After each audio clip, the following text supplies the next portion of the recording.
carrera, cosa que además es algo que se está solicitando en determinadas carreras y formaciones de la intervención social.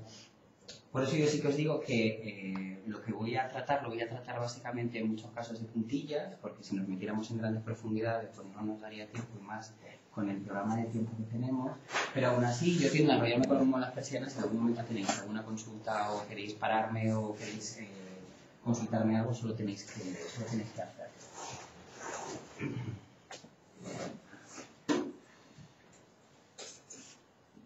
Para empezar, yo creo que empezar definiendo el marco axiológico, es decir, qué es la homofobia y por qué es un problema para la salud de los LGTB. Hay que partir de la base de que ser LGTB no es el problema. Hay que partir de la base de que el problema es la homofobia y es la transfobia, cosa que mucha gente no acaba de distinguir. Entonces, una vez distinguido esto, y es decir, nosotros no tenemos el problema por tener una orientación sexual en identidad de género determinada, sino lo tiene la sociedad o aquellas personas que no lo entienden o que son transfobos o homófobos, vamos a definir un poco qué es la homofobia, de dónde viene y cómo nos afecta de forma transversal a lo largo de toda nuestra vida. Sé que mi compañera Lola en la sesión pasada estuvo introduciendo los términos sobre diversidad que muy probablemente en algún momento vais a ver repetidos, un poco para poder refrescar lo que hablasteis la semana pasada y poder seguir profundizando. Cuando empezamos a hablar de homofobia y de las consecuencias a las personas, hay que hablar de estigma. Proviene de esa palabra griega que yo no sé pronunciar, no estudié lenguas clásicas, pero básicamente, cuando hablamos del estigma en la antigüedad, hablábamos de una marca impuesta, normalmente con un hierro candente, en una zona visible del cuerpo que básicamente servía para identificar a una persona que era indeseable o que había cometido algún tipo de delito. Por ejemplo, en la esclavitud en Roma o en otros momentos históricos. Es decir, una marca que hacía que los demás supieran que esa persona era, entre comillas, indeseable o que al menos había cometido algún delito que conllevaba una pena infamante. Evidentemente, hoy en día los estigmas no son así, aunque haya gente que se haga este tipo de cosas en el cuerpo. Pero nuestros estigmas son diferentes. Cuando hay que hablar de estigma, hay que tener en cuenta que estamos hablando de una condición, un atributo, un rasgo de una persona que hace que el portador de esta sea incluido en una categoría social que va a provocar en los demás una respuesta negativa y que va a ser entendido como culturalmente inaceptable o inferior. Esa sería la definición que podríamos tomar de lo que es el estigma hoy en día, al contrario de lo que veíamos. Cuando vamos a hablar de estigma, nos tenemos que referir a Goffman. Los que hayáis estudiado sociología seguro que ya los conocéis, o lo conocéis, o los que hayáis estudiado psicología. Goffman, cuando habla de estigma, define 3 tipos de estigma. Habla de los estigmas relacionados con las abominaciones del cuerpo, lo que él denomina abominaciones del cuerpo, es decir, deformidades al nacer o algún tipo de discapacidad física evidente como consecuencia de algún evento traumático. Otro tipo de estigma que define Goffman serían los que tienen que ver con los defectos del carácter, y ahí es donde se incluiría la homosexualidad, entendida como un defecto del carácter. Y luego están los tribales de raza, de nación, de religión. Lo importante que hay que tener en cuenta cuando hablamos de estigma es que cuando se identifica el estigma en alguien, esa persona deja de ser una persona individualmente y pasa a ser anulada y se le atribuye una serie de características que dependen de ese estigma. Me explico. Es decir, por ejemplo, si hablamos de los estigmas relacionados con la raza, la nación, la religión, muchas veces se entiende mucho mejor. ¿Cómo son los catalanes? Pues seguramente a través de ese estigma que existe hacia ellos, hay una serie de atributos o condiciones que se le están atribuyendo por el mero hecho de pertenecer a una zona, ¿vale? O los cristianos, ¿cómo son los cristianos? ¿Qué atributos tienen? Pues eso a nivel social tiene una serie de características definidas que en el momento en que alguien en interacción social, y esto es generalizar, pero normalmente en el momento en el que alguien en interacción social identifica ese rasgo, pues deja de ser Pepe o Manoli para convertirse en el catalán, en la cristiana, o en lo que sea, o en el homosexual, en el marica o en la lesbiana, y que a partir de ahí eso le va a atribuir una serie de atributos, ¿no? En ese sentido, cuando estamos hablando de homosexualidad, para muchas personas, en el momento en el que hablamos de homosexualidad, pues pueden asociarlo a enfermedad, a vicio o a determinados comportamientos, ¿no? Como promiscuidad, etcétera, etcétera. Entonces, en el momento en el que alguien es identificado y tiene ese tipo de prejuicios, muy probablemente, en el momento en el que interactúe con nosotros, son esos prejuicios los que van a prevalecer y ese estereotipo mental el que va a hacer que interactúe con nosotros de una forma o de otra. Cuando hablamos de estigma hay que diferenciar dos tipos de situaciones. Uno sería aquellas personas que están desacreditadas o estigmatizadas, es decir, aquellas personas cuyo estigma es visible. Véase, si, yo siempre pongo el mismo ejemplo. Si a mí alguien me ve dormido en el suelo, a mí que soy evidentemente homosexual, muy probablemente me va a identificar y diría, un marica durmiendo, ¿vale? Porque a mí no hace falta ni moverme ni hablar demasiado para que la gente me identifique. Muy probablemente en esa situación yo ya soy desacreditado respecto a la interacción social en el sentido de que mi estigma es visible. Eso también pasa, por ejemplo, en personas transexuales, en el sentido de no pueden esconder su estigma está inscrito en su cuerpo y, por tanto, la posibilidad de que sean estigmatizados y desacreditados socialmente es mucho más intensa. Pero en ese sentido hay que tener en cuenta que hay otro tipo de situación, que son las personas desacreditables o estigmatizables, aquellas personas en las que el estigma está oculto o no es tan significativo. Aquí podría verse en aquellas personas que son homosexuales, pero que pues, no tienen pluma, o evidentemente no se les puede identificar, pero ellos mismos en su foro interno saben que pueden ser desacreditados socialmente por este tipo de situación. Eso es lo que en muchos casos puede provocar dificultades a la hora de salir del armario, visibilizarse, aceptarse, etcétera, etcétera. ¿Por qué?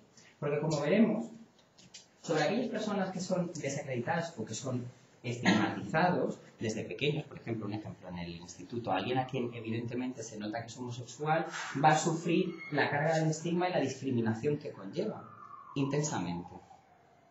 Sin embargo, aquellas personas que no son estigmatizadas porque su estigma no es visible, aunque no estén sufriendo esa discriminación, muy probablemente van a sufrir ante la posibilidad de poder tenerlo porque ven qué le pasa a los demás. Por tanto, este estigma, sea visible o no sea visible, va a afectar a nuestra salud mental y a nuestra salud física, como veremos más adelante. Pero voy más allá. Como veremos más adelante, la homofobia o la LGTB-fobia, y además como esto le tengo todo el rato lesbiana, gay, bisexual, etcétera, aportar y me entendéis, ¿verdad? No solo afecta a lesbianas, gays, bisexuales y transexuales, afecta a cualquiera que pueda parecerlo. Es decir, cualquier persona que no cumpla, como veremos, todo el modelo social de género que nos hace en algún sentido, va a ser castigado con el estigma, ¿vale? ¿Por qué? Porque puede que lo sean. Véase, mujeres heterosexuales que no cumplan un determinado canon de belleza, entendido desde el punto de vista tradicional como femenino, muy probablemente sean tachadas de lesbianas, marimachos, etcétera, etcétera, o aquellos hombres que en algún sentido pues, relajen su estética. ¿Cómo se llaman los metrosexuales? Esta persona, ¿no? Cuida su estética, su aspecto, etcétera, etcétera. Y sobre ellos siempre va a recaer la duda y, por tanto, va a recaer el estigma. ¿Por qué? Porque aunque no sea visible y no sean abiertamente homosexuales, el hecho de que lo puedan ser va a hacer que también lo sufran. Por tanto, hay que tener en cuenta, cuando estamos hablando de estigma, estamos hablando de una ideología que lo provoca.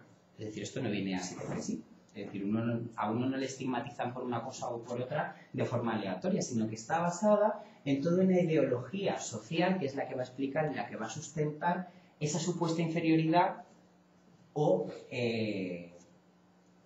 esa diferencia que los demás van a ver en nosotros. Por tanto, ¿cuál es ese sistema ideológico en el que se sustenta el estigma y que es el que provoca la discriminación? Pues es el marco ideológico social de la sociedad en la que vivimos. Esa sociedad en la que vivimos se basa en una serie de supuestos. Hay un sistema sexo-género muy importante, está el concepto de heterosexismo y por tanto el de homofobia. Y ahora vamos a ir entrando uno por uno. Sé que ahora ya os explico un poco esto, pero a mí me gusta reiterarlo. Cuando hablamos del sistema sexo-género tenéis que entender la importancia que tiene en nuestra sociedad y lo profundo que está dentro de nuestra mente. Es decir, cuando nos referimos a alguien, en nuestro lenguaje, en el español, somos incapaces de hacerlo sin sexar al otro. Es decir, cuando de pronto entras a una sala y no sabes, hay una persona que es muy andrógina y no sabes si es un hombre o si es una mujer, te cuesta dirigirte a él. ¿Por qué te cuesta dirigirte a él? Porque nuestro lenguaje está lleno de determinantes de género, etcétera, etcétera. Tienes que hablar de él, de ella y de determinados adjetivos. Si una persona es masculina o sea, si es un hombre o es una mujer, van a ser construidos de forma diferente. Pero pensemos más allá, es decir, es que el género y el sistema sexogénero nos afecta cuando nacemos, pero también nos afecta antes de nacer. ¿Qué es lo primero que se le pregunta a una mujer que está embarazada? ¿Es un niño o es una niña? Por tanto, este sistema sexogénero va a establecer una serie de categorías. La primera, la de género. ¿Es un hombre o es una mujer? Este sistema social del sexogénero no es un sistema flexible. Es decir, como vais a ver, va a marcar una diferenciación dicotómica inflexible respecto a las características que distinguen a los hombres de las mujeres. Y además lo va a unir uno tras otro de una forma única.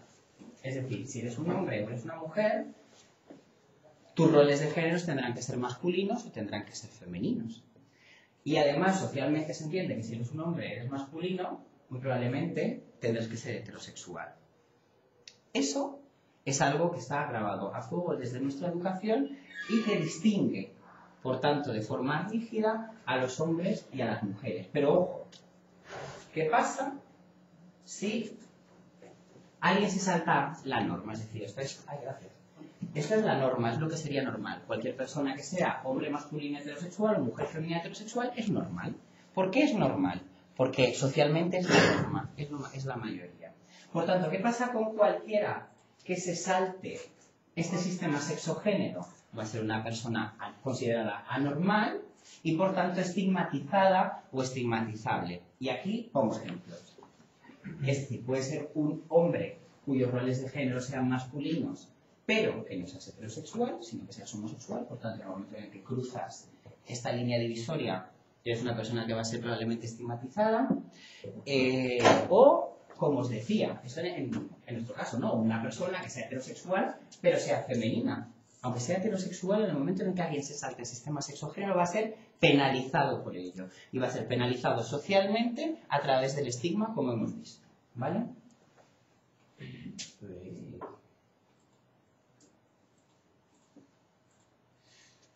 Cuando hablamos de sexismo, otra de las bases importantes para entender la homofobia y por qué la homofobia es algo que nos afecta tanto como el LGTB. Pues el sexismo es quizás algo mucho más sencillo de entender, ¿vale? Porque de esto nos han hablado un montón. Pues evidentemente el sexismo es un sistema ideológico que establece una división rígida entre los géneros en cuanto a roles, comportamientos y actitudes. Es decir, diferencia evidentemente qué es lo masculino y lo femenino. Pero no solo lo diferencia, sino que lo cataloga.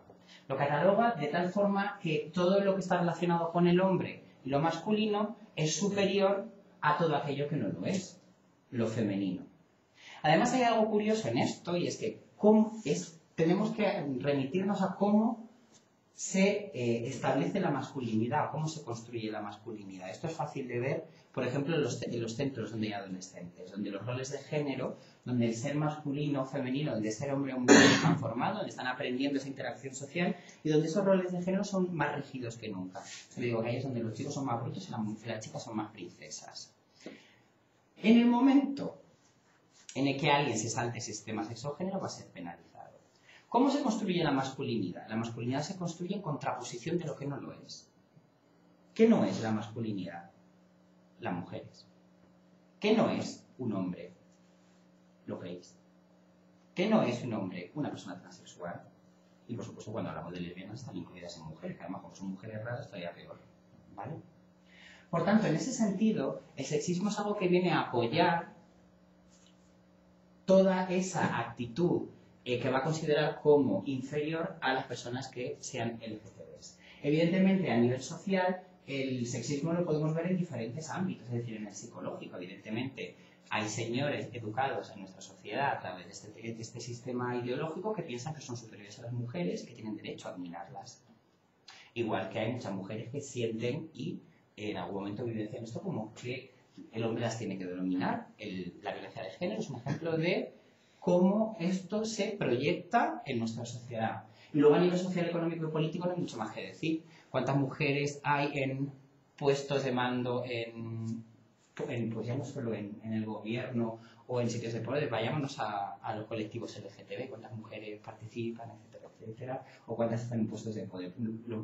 Por suerte nosotros en los colectivos nos vamos turnando, ¿no? Pero evidentemente esto no es lo normal. En lo económico, las mujeres siguen cobrando menos que los hombres en todos los países. Nos vayamos a Dinamarca, nos vayamos a Etiopía y bueno, en lo político la representación siempre es inferior. Hay algo más que hay que tener en cuenta, es que no vivimos, igual que vivimos una sociedad sexista, donde hay una división rígida entre géneros, vivimos una sociedad heterosexista. Una sociedad donde la heterosexualidad, como hemos visto, es la norma, es lo normal, pero va más allá. Es decir, es lo natural, para mucha gente esto es la heterosexualidad es lo natural porque está en la naturaleza. Además a muchos nos han explicado que hay animalitos que tienen conductas conductas sexuales con miembros de su mismo género. Ojo, con esto no hay homosexualidad en el reino animal, porque la homosexualidad es algo más que las prácticas sexuales, como se explicaría Lola el otro día. Tiene que ver también con toda la proyección en fantasías, en lo romántico, en lo erótico, etcétera, etcétera. Entonces podemos saber que hay delfines cuyas principales parejas normalmente son miembros de su mismo sexo, pero no le podemos preguntar al delfín si está enamorado de él o si quiere formar una familia. Entonces podemos hablar de conductas sexuales entre miembros del mismo género en el reino animal. Y esto hasta hace muy poco era algo muy raro, ¿vale? Pero esto viene a sustentar que la heterosexualidad era lo natural, porque como en la naturaleza los únicos raros éramos los humanos, a eso se va viendo que no, pero en el inconsciente colectivo esa idea queda. O para aquellos que tenéis ideas religiosas, pues evidentemente también es el proyecto de Dios, la heterosexualidad. Llegó a Adán y Eva, le sacaron una cuestión y dijeron, venga, a reproduciros. Por tanto, todo lo que no es heterosexualidad, una de dos, o no existe, sabéis que para muchos países no tienen homosexuales entre sus filas, que es algo que a mí siempre me hace mucha gracia, o se entiende como lo contrario a la norma, es decir, es una desviación o es una inversión de la norma. Y yo sigo diciendo que a mí en la facultad hace 10 años me explicaron la homosexualidad como ¿en qué asignatura era? En conducta desviada. Es decir, que nos explicaban la homosexualidad como una conducta más desviada de todas las que había dentro de la psicología. O es algo antinatural o es un pecado para las religiones. Es verdad que aquí hay ejemplos de que bueno, la ideología religiosa se puede vivir de otra forma, pero sabéis que para la jerarquía eclesiástica sigue siendo así, lo sigue proclamando como tal. Al menos, en el inconsciente colectivo lo que va a quedar es que al menos es menos deseable. Es decir, es como una segunda categoría. ¿Por qué? Pues entendemos que la heterosexualidad, a lo mejor, pues todo lo que no sea eso es algo que es algo menos deseable. En ese sentido, pues para nosotros hablar de heterosexismo es fácil. Yo este curso se lo damos parecido a este en determinados foros, donde se presupone que la mayoría de la audiencia es heterosexual. Entonces hay que explicarles que el heterosexismo es algo normal y que lo practican, porque muy modernos y muy progres que se crean, en el sentido de todo el mundo es heterosexual hasta que se demuestra lo contrario. Entonces yo siempre les digo, por ejemplo, estáis en una comida con vuestros amigos y tú te dices a los demás si no los conoces como si fueran heterosexuales. Pues le preguntarás si tiene novio, si no tiene novio, si está casado, si tiene hijos, etcétera, etcétera, partiendo de la base de que sean heterosexuales, excepto que hay alguien raro. Entonces, si hay alguien rarito que no sabe muy bien si va por un lado o por el otro, seguramente utilizarás un lenguaje más neutro, ¿no? Le preguntarás si tiene pareja, etcétera, etcétera. Entonces ahí ellos se ríen y le digo, ¿ves? ¿Veis cómo el heterosexismo es algo que forma parte de todos nosotros, por un moderno que nos creamos? Por tanto, todo esto, toda esta ideología, lo que va a fomentar, lo que va a sustentar es la homofobia. La homofobia entendida como una actitud hostil respecto a la homosexualidad y hacia los homosexuales. Homosexualidad y homosexuales, bisexuales, asexuales. ¿Vale? Entendido. Utilizo el término genérico porque es que si no, no me dan la diapositiva. Evidentemente, esa actitud hostil tiene diferencias. Va desde el rechazo a la violencia más absoluta que hay, que puede ser los crímenes de odio. Sabemos que hay países donde la pena de muerte hacia los LGTB es una realidad. Por suerte, en nuestra sociedad, en la sociedad española, no podemos hablar de crímenes de odio desde hace mucho tiempo, por suerte, no de violencia homófoba ni de agresiones, que sí que siguen pasando desgraciadamente. Además, yo aquí siempre pongo el ejemplo de Ignacio Pichardo, que fue uno de los últimos que sufrieron una agresión homofóbica, y lo que le salvó su espalda fueron los libros de cómo erradicar la homofobia que llevaba una charla que iba a dar en un colegio. Pero no nos podemos olvidar que la homofobia sigue estando entre nosotros y que nuestra sociedad campa a sus anchas, ¿vale? Quizá en otras formas. Evidentemente, hoy en día ser homófobo no es algo políticamente correcto. Y muy probablemente, aunque haya personas cuyas ideas o puedan tener a nivel cognitivo homofobia, muy probablemente no la van a expresar de una forma abierta, directa o conductual. Es decir, seguramente lo harán de una forma más sutil. Y esa no hay que olvidarse. Es decir, cuando hablamos de discriminación, se puede hablar de una discriminación directa, pero se puede hablar también de una discriminación sutil. Una discriminación sutil, que esto también vuelvo a lo que les cuento a la gente heterosexual en esta charla, es lo del... De pronto estás en tu grupo de amigos donde fulanito y tal no ha tenido novio nunca y cuando se va lo de... Este ya verás, te digo yo que es de la otra acera. Este tipo de cosas, o determinadas discriminaciones donde... pues le pueden basar en los centros de estudio, ¿no? De quién se sienta con quién, al lado de quién no se sienta a quién, es decir, aunque no haya una reacción directa de rechazo o de estigma, sí que puede ser más sutil y por tanto no nos podemos olvidar, no podemos tener una idea de que en nuestra sociedad en España esto hoy no pasa, porque además muy probablemente todos los que estamos aquí en algún momento hayamos sufrido. Y luego digo que no es un término estrictamente psicológico. ¿Por qué? Porque si cogéis cualquier manual en el que defina qué es homofobia, hablará de la homofobia es una conducta irracional de rechazo a los homosexuales, la denomina como irracional.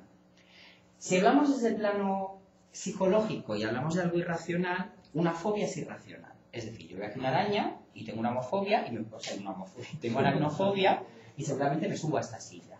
¿Y es algo irracional? Porque la arañita no me ha hecho nada, ni yo nunca he tenido ningún conflicto con las arañitas, ni socialmente me han educado contra las arañitas. Pero ojo, si lo que tengo sentado al lado es una persona LGTB y eso me genera una fobia, es decir, una LGTB-fobia, eso no es algo irracional. Porque detrás de eso sí que hay, como hemos visto, un sistema ideológico social que la sustenta, que potencia y que maneja una serie de conceptos contra los que son LGTBs que van a provocar el rechazo que van a sufrir. Por tanto, en ese sentido, sí que es verdad, cuando hablamos del término estrictamente psicológico, pues una vez esos conceptos están dentro de mi mente, es decir, están dentro de la cognición, la reacción o la conducta o la emoción que me puede provocar puede ser denominada como irracional. Pero esto siempre es un tironcito de orejas a los psicólogos, porque como todos los quieren llevar para su terreno, es evidente que si dejamos atrás todo el marco ideológico y social que sustenta nuestra sociedad, llamándolo irracional, a mí me parece que sería ser muy indulgente con nuestra sociedad. Y no hay que olvidarse que esa es la base y que esa es la causa. ¿Hacia quién va a ir dirigida esta homofobia? Pues evidentemente hacia, como hemos visto, todos aquellos que se saltan el sistema sexo-género. Es decir, todos aquellos que, pues, hombres, masculinos que son homosexuales, mujeres femeninas que son homosexuales, mujeres masculinas que son... ahí hasta el infinito, ¿vale? Es decir, cualquiera de esas combinaciones que hemos visto donde uno se salte ese sistema. Pero, ojo, como hemos visto, la homofobia también está dirigida hacia todos aquellos que no sean LGTB, pero que también se salten el sistema sexo-género. Por tanto, lo que hay que tener en cuenta es que la homofobia genera intolerancia y movilidad social. Es decir, que no solo es una cosa que afecta a los LGTB, sino que afecta al conjunto de la sociedad porque nos hacen más intolerantes. En ese sentido hay que tener en cuenta, como decíamos antes, como además la homofobia es un instrumento de control de la masculinidad en el sentido de, volvemos a los centros de estudio, donde es mucho más fácil verlo. Cuando yo me meto con un chico gay, eso me hace más machote. Me aleja de la posibilidad de que yo sea considerado como él. Y esto, además, lo vemos en muchas ocasiones en chavales, como veíamos antes, que no es que sean desacreditados directamente por el estigma de su homosexualidad, sino que ellos saben que son homosexuales y ven qué les pasa a aquellos que abiertamente lo son o que son identificados como tal, y como forma de escudarse para no ser identificados, ellos mismos ejercen esa homofobia contra el igual con el fin de mantenerse protegidos.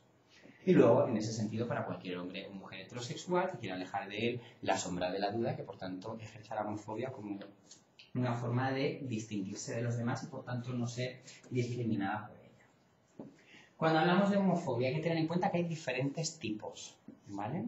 Hablamos de la homofobia cognitiva, es decir, aquella que está en nuestra cognición, en nuestros pensamientos. ¿Cómo se forma esa homofobia? A través de la educación. Una educación cargada de homofobia para todos. Es decir, que esto, por muy progre que te eduquen, vas a ser sexista, homófobo, xenófobo, etcétera, etcétera. Luego cada uno ya se lo trabajará a ciertos niveles, ¿vale? Pero siempre está ahí, ¿vale? Siempre, yo digo que esto es como un pepito grillo que en algún momento dado siempre te puede hablar y te puede decir, véase, yo no soy racista, pero como me robe el coche, el gitano del barrio, el puto gitano, es lo que sea, ¿vale? Es decir, que en ese sentido es algo que siempre está ahí, que lo podemos manejar a nivel consciente, pero que a nivel inconsciente forma parte de nosotros a través de nuestra educación. La homofobia emocional, en ese sentido, tiene que ver con la reacción emocional que provoca el hecho de tener una homofobia cognitiva. Es decir, si yo pienso que los homosexuales son lo peor o que me van a pegar algo, esto siempre lo contaban los compañeros de COA cuando hacen las charlas, ¿no? Y le dicen a los chavales, imagina que el compañero al lado tuyo es homosexual y de pronto hacen como ¡ah! Y saltan. Eso es una reacción de homofobia emocional, ¿vale? Es decir, eso en ese sentido, como toda esa homofobia está dentro de su cognición, le genera una emoción. Y esa emoción, pues evidentemente es una emoción de rechazo, una emoción incluso de asco. La conductual, pues evidentemente es la que decimos que hay gente que esto se puede manejar. Es decir, yo puedo ser una persona homófoba a nivel cognitivo, pero no llevarlo a la conducta, no llegar a realizar un acto de discriminación a alguien por el hecho de ser LGTB. Evidentemente eso no significa que no esté dentro de mi mente. Y luego podemos hablar de homofobia interiorizada y exteriorizada. La interiorizada, pues de esa sabremos todos un montón, ¿vale? Es decir, a través de nuestra educación. Siempre digo que a nadie le educan para ser gay y lesbiana, evidentemente porque nadie sabe que lo puede ser, y aunque bueno, podemos hablar de una educación en diversidad, evidentemente nos han educado igual que los demás y por tanto nos han educado en el mismo marco ideológico social y por tanto nosotros hemos interiorizado esos mismos mensajes. Por tanto, si yo a través de mi educación he interiorizado que ser homosexual es algo malo, es menos deseable, es un pecado, es antinatural, etcétera, etcétera, etcétera, en el momento en que yo descubro mi homosexualidad, muy probablemente a través de esa homofobia que he interiorizado, que está dentro de mí, va a ser algo que va a dificultar el proceso de aceptación, vivencia e integración de mi orientación sexual como algo más. Y de eso seguramente que todos sabemos mucho. Más o menos, dependiendo de cuál haya sido nuestro entorno, nuestra educación, etcétera, etcétera, lo que no deja de ser una manifestación más de la homofobia. La exteriorizada, pues evidentemente, cuando alguien sí que exterioriza esa homofobia, ya sea a nivel conductual, emocional o cognitivo, porque hay mucha gente que la puede tener dentro y como se sabe que eso no es políticamente correcto, la mantengo dentro. O la expreso en determinados entornos donde sé que sí que va a ser políticamente correcto o aceptado. Cuando hablamos de homofobia, vuelvo a decir lo mismo, yo utilizo el término genérico, pero esto hay que explicarle a la gente que tiene diferentes formas, ¿vale? Pues eso, la que va especialmente dirigida hacia las mujeres lesbianas, lesbofobia, siempre teniendo en cuenta la dificultad que tienen las mujeres lesbianas debido a la invisibilidad lésbica y al que no dejan de ser mujeres dentro de la sociedad y por tanto los factores de exclusión se van a solapar. Si eres homosexual, tienes un factor de exclusión, si además eres una mujer, vas a tener dos y por tanto vas a estar doblemente excluida. Si a todo esto le puedes ir añadiendo que eres musulmana, negra, lo que quieras, pues los factores de exclusión se van a ir solapando para generar una mayor discriminación y una mayor posibilidad de que eso afecte intensamente en tu vida. Pues la bifobia igual para los bisexuales, lo que siempre digo que los bisexuales son este tipo de raza que para los heterosexuales son unos maricas que todavía no se han aceptado y para los que somos LGTB lo mismo, es uno que lo tiene aceptado a medias pero que todavía no se lo acaba de creer. Entonces al final son un colectivo que también está doblemente invisibilizado, porque está invisibilizado dentro del colectivo LGTB, invisibilizado dentro del mundo heterosexual, cuando la bisexualidad es una orientación sexual como otra cualquiera, pero bueno, siempre está en ese entredicho.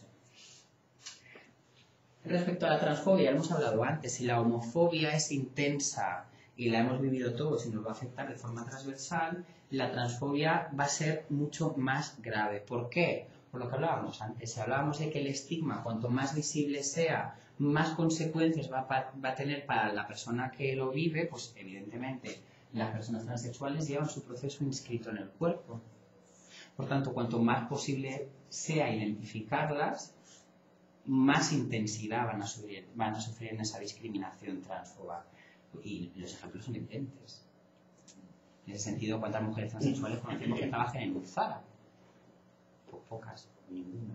¿Vale? ¿Por qué? Pero en el momento en el que son visibilizadas como tal, pues van a sufrir un mayor número de, por ejemplo, transfobia empresarial a la hora de que sean contratadas. Pero eso entraremos más intensamente. O esta otra, que para mí forma parte de esa discriminación sutil por parte de los heterosexuales y no tan sutil por parte del colectivo LGTB. Si retomamos el sistema sexogénero, veremos que todo aquel que se parezca lo máximo posible al sistema sexogénero dicotómico será entendido como alguien que puede recibir un mayor prestigio social, o que va más encaminado porque se parece más a lo que es ser normal o normativo, como hemos visto. Dentro del colectivo LGTB se entiende que todos aquellos que, aunque ya seamos diferentes por nuestra orientación sexual, no tengamos unos roles de género diferentes que nos visibilicen, pues eso será entendido como el mejor o de mayor valor. ¿Vale? Por eso en muchos casos, toda la parte que tiene que ver con personas que tienen dificultades con la pluma, tiene que ver con procesos de homofobia interiorizada que todavía está sin gestionar. Porque evidentemente alguien tenga pluma o no pluma no aumenta el valor de la persona. ¿Dónde o quién cree que tiene más valor? Pues aquellos que siguen desde esos sistemas que hemos interiorizado pensando que si me salto la columna, pero me la salto al menos una vez solo, pues soy más normal y voy a ser mejor. ¿Vale? Respecto al mundo heterosexual, pues yo creo que aquí hay una parte de homofobia sutil en el sentido de yo no soy homófobo, pero es que a mí que se vaya mostrando por ahí no me gusta. ¿Vale? Es decir, que es esa parte de homofobia de yo no tengo ningún problema, que tengo muchos amigos gays, pero a mí que se les note no... A mí es que no me gusta ponerme nerviosa. O... volvemos a lo mismo. No me importa que seas gay, pero si lo eres cerca de mí y tienes pluma, te estás visibilizando. Si te estás visibilizando, te estás haciendo diana del estigma. Y ojo que yo estoy al lado.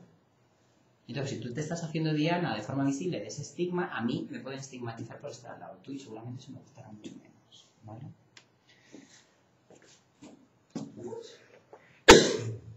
A ver. Qué sensible es esto. Por tanto, lo que yo os vengo a plantear es que la homofobia y la transfobia no solo es una cosa que nos afecta en un momento puntual de la vida o cuando tengo problemas para aceptarme, ni muchísimo menos, sino que la homofobia y la transfobia, la LGTB-fobia, es algo que nos va a afectar de forma transversal a lo largo de toda nuestra vida. Desde los primeros entornos de socialización, que pueden ser la familia y los amigos, donde, además, por primera vez, hay estudios que demuestran que aquellos adolescentes que sufren un rechazo intenso por parte de sus familias por cuestiones de orientación sexual o de identidad de género tienen mayor riesgo para su salud física y mental. Véase 8 veces más riesgo de suicidio, 4 veces más de consumir estupefacientes o drogas o de sufrir alguna ITS, etcétera, etcétera. Estos han tenido que gastar 1 millón de euros en Estados Unidos para hacer un estudio de algo que era obvio.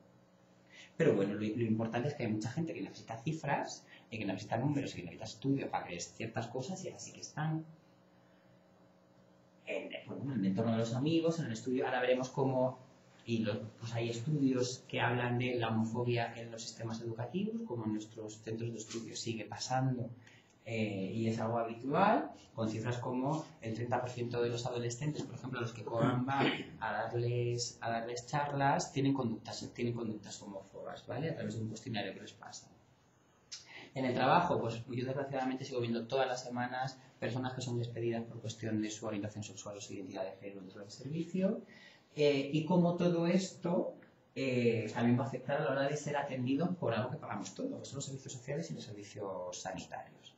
Si yo os digo, por ejemplo, que según estudios se ha demostrado que las mujeres lesbianas tienen una mayor tasa de mortalidad respecto al cáncer de mama y cáncer de útero, diréis, ¿y esto por qué?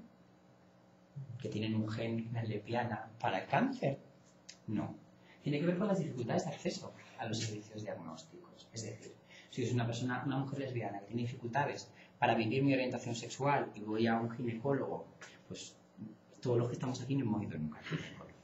Pero las que van saben que lo primero que les van a preguntar es si tienen relaciones sexuales activas. Y ella dirá, sí. ¿Usa usted métodos anticonceptivos? Y la mujer lesbiana dirá, no. Además tenéis que tener en cuenta que todo el enjambre de pruebas que una mujer tiene dentro de la sanidad está específicamente relacionado con el tema de la anticoncepción, ¿vale? Entonces, en el momento en que alguien dice que sí que tiene relaciones sexuales y que no utiliza métodos anticonceptivos, le van a preguntar, ¿cuántos embarazos ha tenido usted? Y dirá, ninguno. Entonces, la siguiente pregunta será, ¿ha abortado usted en alguna ocasión? Y dirá, no. Entonces, de pronto, el médico puede flipar. Si yo no soy capaz de decir, no, mira, es que tengo relaciones sexuales con mujeres y sí que necesito aún así hacerme la prueba diagnóstica, no hace falta eso de ir al médico, pues muy probablemente el médico no sabrá qué le está pasando y muy probablemente no tendrá acceso a esas pruebas diagnósticas previas, que como en cualquier otra enfermedad, son las que previenen la mortalidad. Entonces, si además todas esas pruebas están, en la mayoría de los casos de las mujeres, relacionadas con el hecho de que tomen anticonceptivos o no los tomen, pues además, si no toman anticonceptivos, entenderán que esta mujer no necesita que le haga pruebas diagnósticas, ¿vale? Aún así, es que además hay muchos médicos que piensan que toda aquella mujer que no se relaciona con un pene masculino no necesita que le hagan unas pruebas, pero bueno. O el acceso a servicios sociales, y en esto pues más relacionado otra vez con las compañeras transexuales. Cuando van a servicios sociales, cuando van al médico, pasan por un trago, en el sentido de yo soy una mujer transexual, he hecho mi proceso de transición, mi fenotipo, mi cuerpo, mi imagen es totalmente femenina, pero aún no he cambiado mi nombre porque no puedo, porque soy extranjera o aquí porque no he cumplido el periodo para poder hacerlo. ¿Qué va a significar eso? Pues que cuando me llamen dirán, Manolo García. Y entonces dirán, ¿quién es Manolo García? ¿No está aquí? No, bueno, pues esta señora solamente está adentro, entonces esta mujer transexual seguramente se levantará y dirá, oye, perdona, que soy yo. Pero ¿cómo vas a ser tú Manolo García si he dicho que es un hombre? Y es como, sí, que soy yo. Muy probablemente muchas de estas mujeres dejan de ir al médico por lo que significa el trago de pasar por ahí. Y claro, vete a decir que por favor en algún lado pongan que no te llamas Manolo, sino te llamas Lucía. Y te dirán, no, es que esto va por el padrón o va por la seguridad social y solo te puedo llamar tal y como apareces en tus documentos legales. ¿Qué va a significar todo eso? Como ejemplo, pues por tanto, un uso deficiente de los servicios sociales y sanitarios, con lo que significa a nivel de riesgos de salud o riesgos de exclusión social para este tipo de colectivos. Luego, evidentemente, pues todo lo que tiene que ver con espacios de socialización, cultura, ocio, donde evidentemente pues no es lo mismo vivir en Madrid o vivir en Barcelona, donde hay una comunidad LGTB, donde sabes que puedes ir a determinados sitios donde si tienes miedo a visibilizarte te vas a sentir seguro, pero no nos olvidemos de los entornos rurales, ¿vale? Donde ser el marica del pueblo sigue siendo un estigma complicado. Por tanto, tenemos que tener en cuenta que esto nos va a afectar a lo largo de toda nuestra vida, por muy aceptados que estemos, ¿vale? Por muy bien que lo llevemos. Por ejemplo, yo trabajo en un programa de atención a homosexuales y transexuales. Evidentemente no me tengo que aportar para nada en lo que digo o en lo que dejo de hacer. Pero si mañana cambiara a un entorno laboral, y si cambiara un entorno laboral que no fuera algo favorecedor a que yo comentara mi orientación sexual, muy probablemente tendría que volver al armario delante de mis compañeros, ¿vale? Si lo que me importa es mi puesto de trabajo, evidentemente. Y en ese sentido hay muchas personas que se encuentran en ese punto, o si estoy pues, en un entorno donde muy probablemente mi vida puede correr peligro si soy visible. Porque me voy de turismo a Egipto. Pues evidentemente si te vas de turismo a Egipto y te vas con tu novio de la mano, puedes que acabes en la cárcel. Por tanto, esto es algo que nos va a afectar a lo largo de toda la vida. Es decir, no tenemos que pensar que eso es una cosa que ya hemos vivido de pequeños y no pasa nada. No, está ahí y nos afecta. Yo me enrollo mucho. Si en algún momento me queréis parar, me paráis, ¿vale? O me queréis preguntar algo. Por tanto, si además partimos del análisis de nuestra sociedad actual, una sociedad occidental de tradición judío-cristiana, con todo lo que nosotros sabemos que significa a nivel de culpa, vergüenza, que muchas veces nos han dejado ahí y para pegarnos, y muchas veces lo hacemos muy bien, ¿vale? Es algo que nos va a afectar. Si además tenemos en cuenta que hemos visto que la heterosexualidad es un imperativo de conducta y la homosexualidad es una práctica de segunda, tenemos un caldo de cultivo maravilloso en cualquiera de nuestras sociedades occidentales para que la homofobia campe a sus anchas. Y claro, nos vamos a España, ¿no? Porque esto es como lo de, bueno, pero esto pasa en otros países porque aquí en España no pasa. ¿Vale? ¿Cómo es la sociedad española actual? ¿Hay homofobia y transfobia? No, hombre, eso no. Estas cosas pasan en Irán. Y hay muchas personas que lo viven así, igual que cuando hablas y os pongo un ejemplo claro, cuando hablas el trato de la mujer, la violencia de género en Europa. No, esto no pasa en Europa, esto solo pasa en Irán. Entonces yo le digo, bueno, pues no sé, hace 40 años en este país las mujeres tenían que pedir un permiso para abrir una cuenta bancaria, no podían viajar sin permiso de su marido, y eso hace 40 años. Vamos, históricamente es un suspiro. Y aún así, el tratamiento de las mujeres en la sociedad actual sigue siendo machista, sigue siendo violento hacia ellas.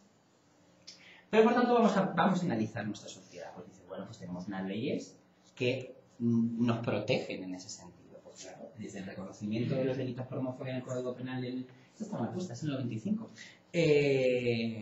Con todo lo que tiene que ver con la eliminación de la ley de peligrosidad social. Sabes que en 40 años hemos pasado del Código Penal al Código Civil, pero evidentemente ese fue el primer paso, todo lo que tiene que ver con la reforma del Código Civil en materia de matrimonio, para establecer el matrimonio igualitario. En esto siempre hay que recordarle a todos aquellos que no son LGTB que no hay una ley de matrimonio gay, sino que hay una reforma del Código Civil en esa materia.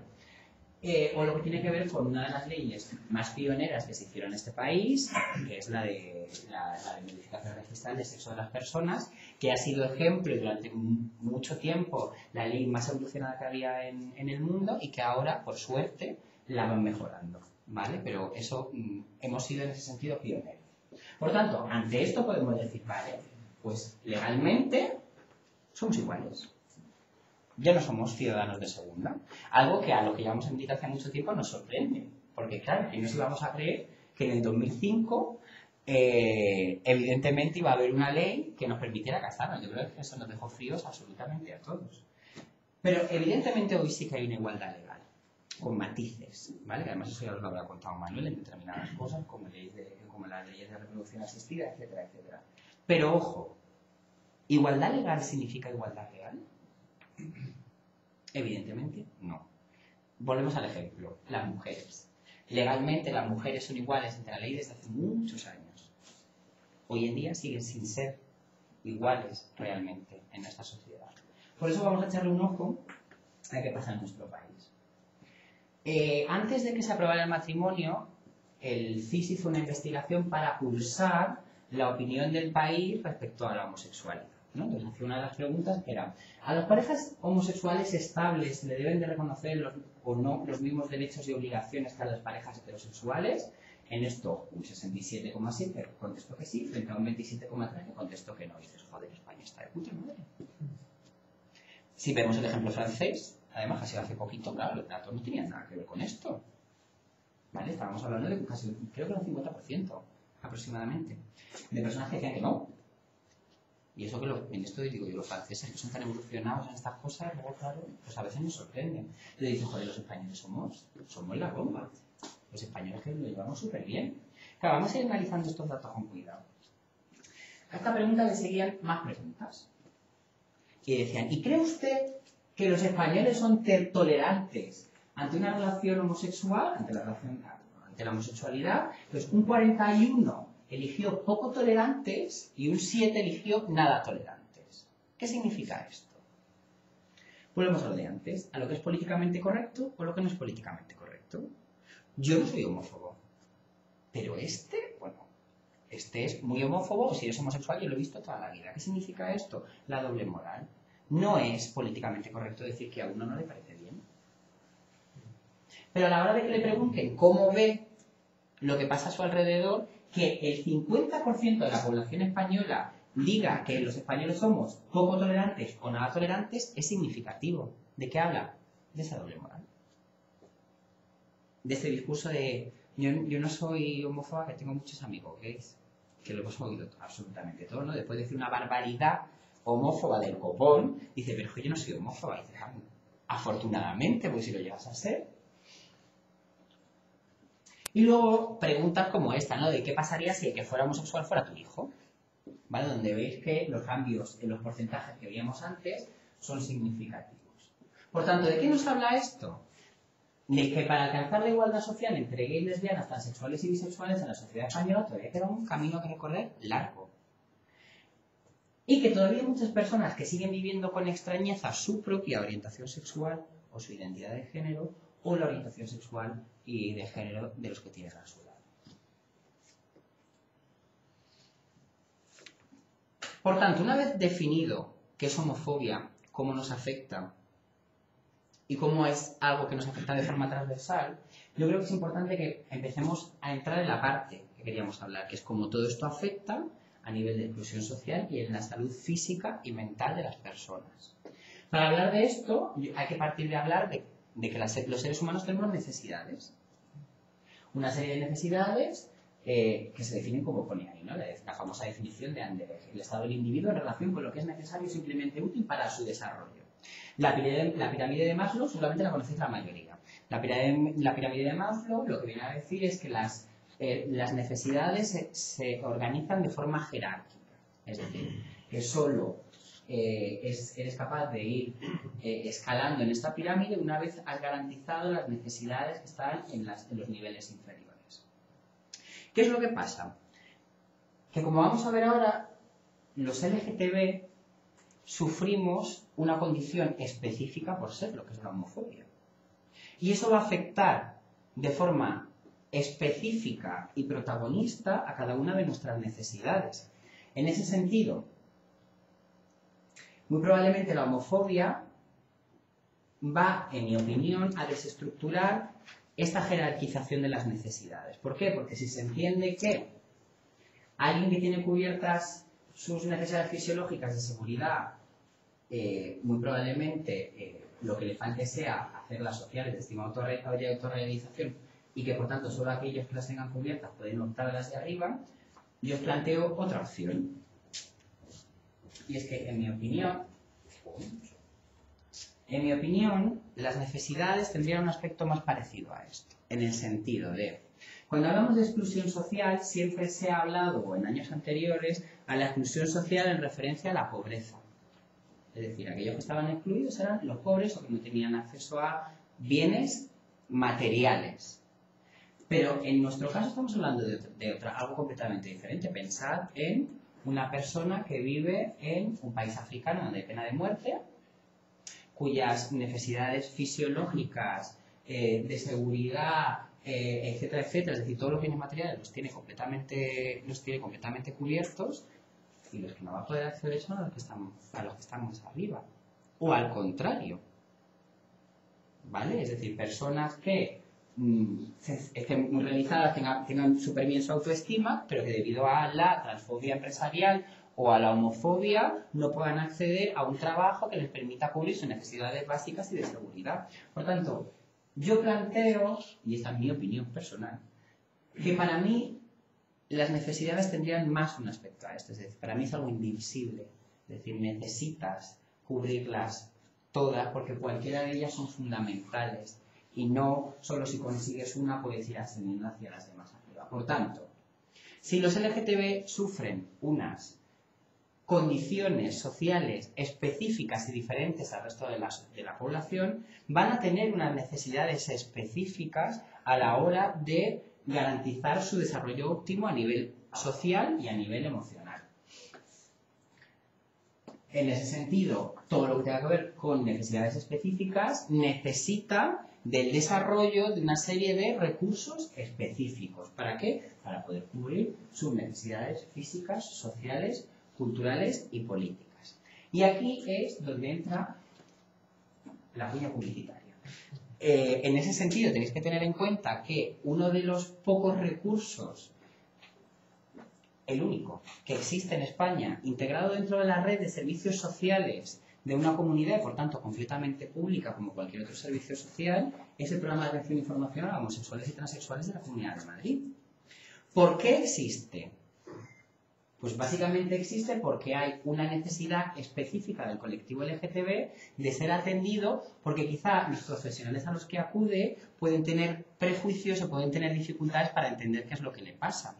Eso no significa que por ser LGTB tengas que ser atendido en un recurso específico. Lo que sí que significa es que muy probablemente, como hemos visto, puede ser que los profesionales que te están atendiendo a nivel psicológico, por ejemplo, un chaval que descubre su orientación sexual en este país puede seguir recibiendo terapias aversivas, porque lo veo. ¿Qué significa esto? Que estamos aumentando los daños que le estamos haciendo a una persona por cuestión de homofobia y de transfobia. ¿En este caso de quién? Del profesional. ¿Por qué? Porque ellos también tienen prejuicios, ellos también pueden tener carencia de formación. Muy probablemente habrá LGTBs que no sean capaces de acercarse a recursos que estén orientados a población general para hablar de que no me acepto. Y tenga que ir a un recurso que sepa que está específicamente dirigido a personas como yo, donde de entrada no me van a discriminar. A mí me encantaría quedarme sin trabajo. Porque si yo el día de mañana me quedara sin trabajo, significaría que la homofobia y la transfobia en este país, o al menos en esta comunidad, no existe. Y por tanto, esa es la realidad que sustenta el servicio. Entonces, en ese sentido, hay un vídeo que os voy a poner que explica un poquito el servicio para aquellos que no los conozcáis, ¿vale? Si funciona, claro. Ah, sí.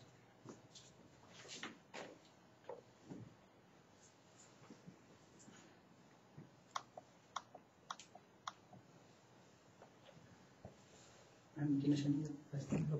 Sí, me ha puesto 12. ¿Ah, ya lo ha puesto Manuel?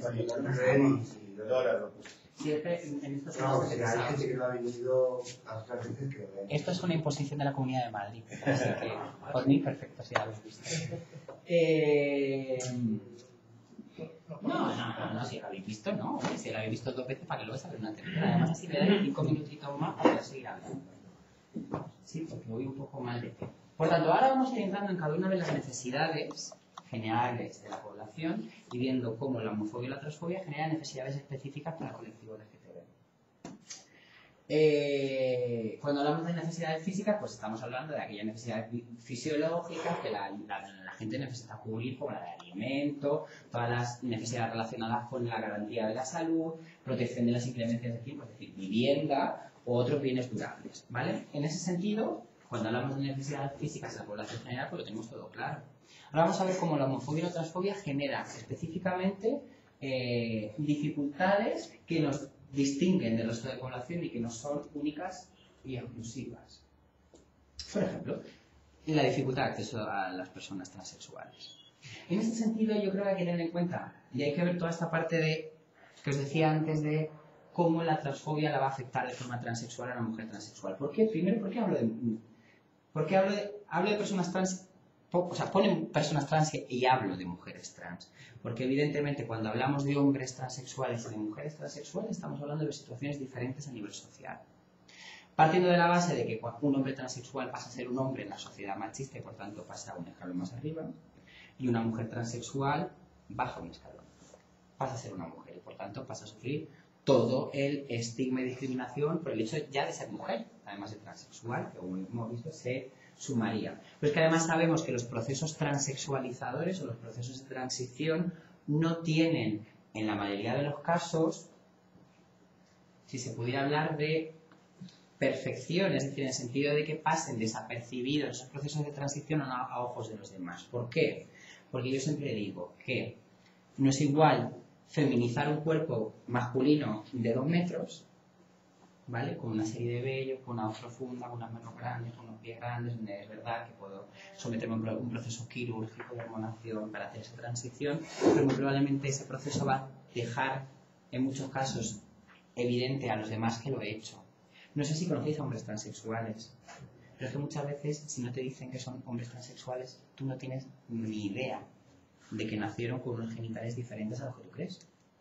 ¿Qué es lo que va a hacer eso? Pues por un lado, si pasan a ser hombres, pasan a estar considerados de otra forma, pero es que además, si su estigma no es visible, estamos hablando de una intensidad menor de la discriminación que van a sufrir. En las mujeres transexuales, pues no suele ser así. Ojo, que hay mujeres transexuales que uno no se imaginaría que son transexuales ni de coña, pero no es lo más habitual. Cuando hablo además de perfección no estoy hablando de cirugía, porque en la cirugía sabes que también hay sus diferencias y sus historias. Pero por tanto, estamos hablando de mujeres transexuales. Una mujer transexual que, como tengo yo a mis niñas en el grupo, tienen 15 años, son transexuales. Y empiezan el proceso de transición y van al cole o al instituto según su sexo sentido.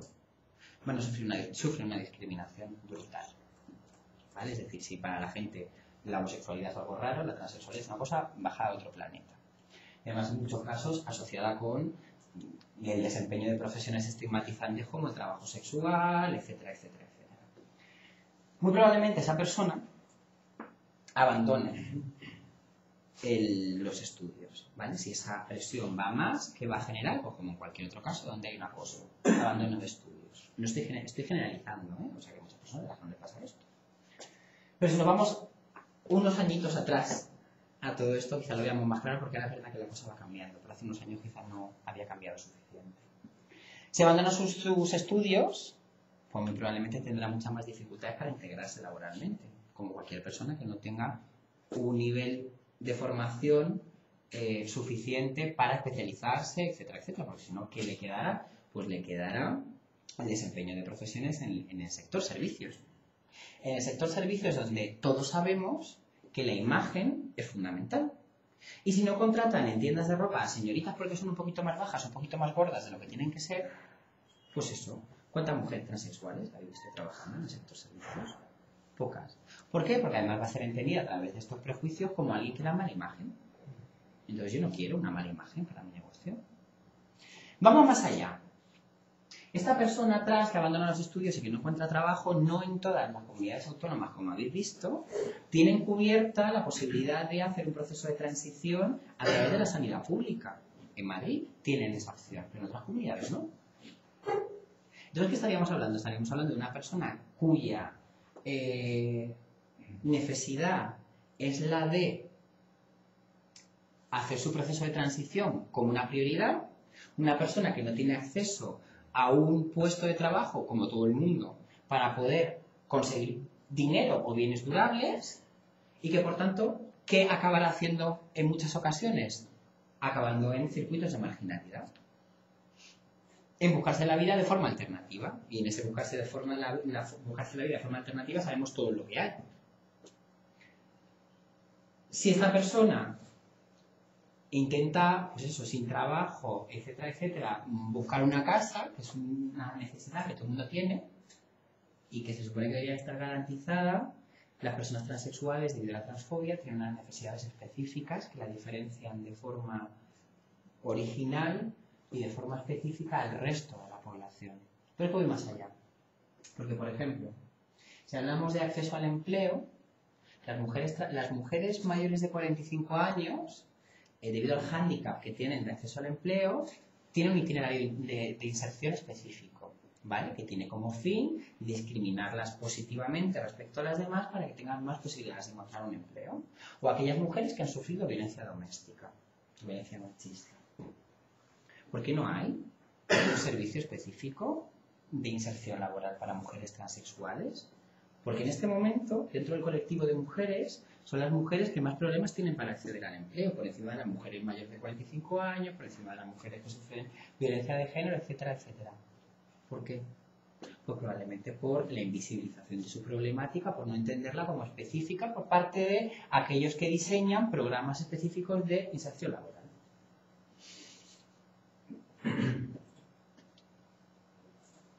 Seguimos. Si todo el mundo, como digamos, todo el mundo tiene la necesidad de relacionarse, de tener un entorno que le haga sentirse seguro en su interacción social, pues hablábamos de qué pasa con la dificultad de espacios en los entornos que son principalmente heterosexuales. Como decía, en Madrid, Valencia, Barcelona, en grandes ciudades, esto puede ser más sencillo para los que somos LGTB porque tenemos una comunidad de referencia.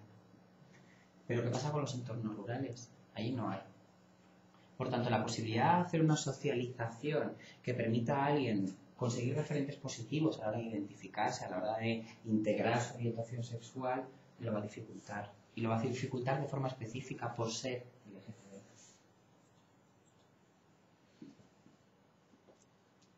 hay una falta de información sobre las nuevas coberturas sanitarias para personas transexuales. Todo el mundo tiene derecho a tener una sanidad, ¿vale? A que se le informe correctamente de esto. La unidad de trastornos de identidad de género, como ellos lo llaman, que a mí no me gusta, porque pues, habla de la patologización de la transexualidad, y bueno, al menos en la unidad de Andalucía ya han cambiado esta denominación, pero en la de Madrid todavía no, aunque sé que lo quieren hacer. Una vez metí la cuña reivindicativa, volvemos. No todo el mundo está informado de que tiene derecho. Por ejemplo, esta unidad se creó en el año 2007. Estamos en el año 2013. Cada vez que alguien quiere acceder a esta unidad, tiene que ir, supongo que ya sabrá contar el protocolo, tiene que ir al médico de cabecera, el médico de cabecera tiene que darle un parte de interconsulta y derivarla a este servicio que está en el Hospital Ramón y Cajal. Esto es como si fuerais al traumatólogo. Tienes que ir primero al médico de cabecera, el médico de cabecera te da un parte para que tú vayas a entregarlo al centro de especialidades y el centro de especialidades te cita.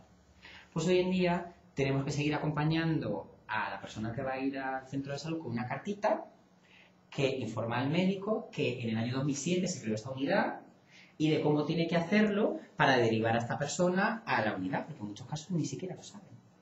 O sea, ni siquiera saben que existe o ni siquiera saben cómo hacerlo.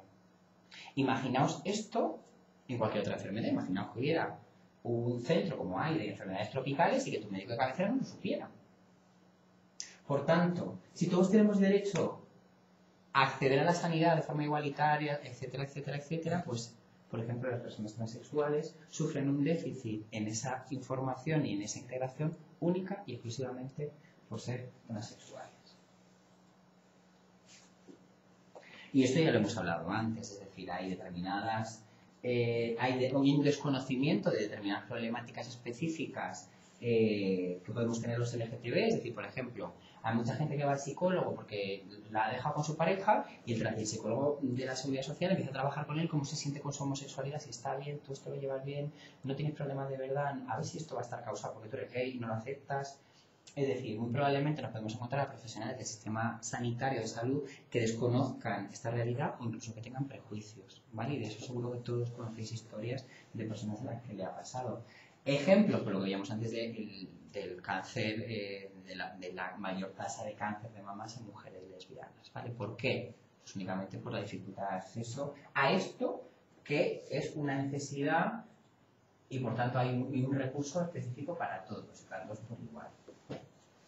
La necesidad de tener unas necesidades sociales cubiertas. ¿Cuáles son estas? Pues, ¿me permitís que me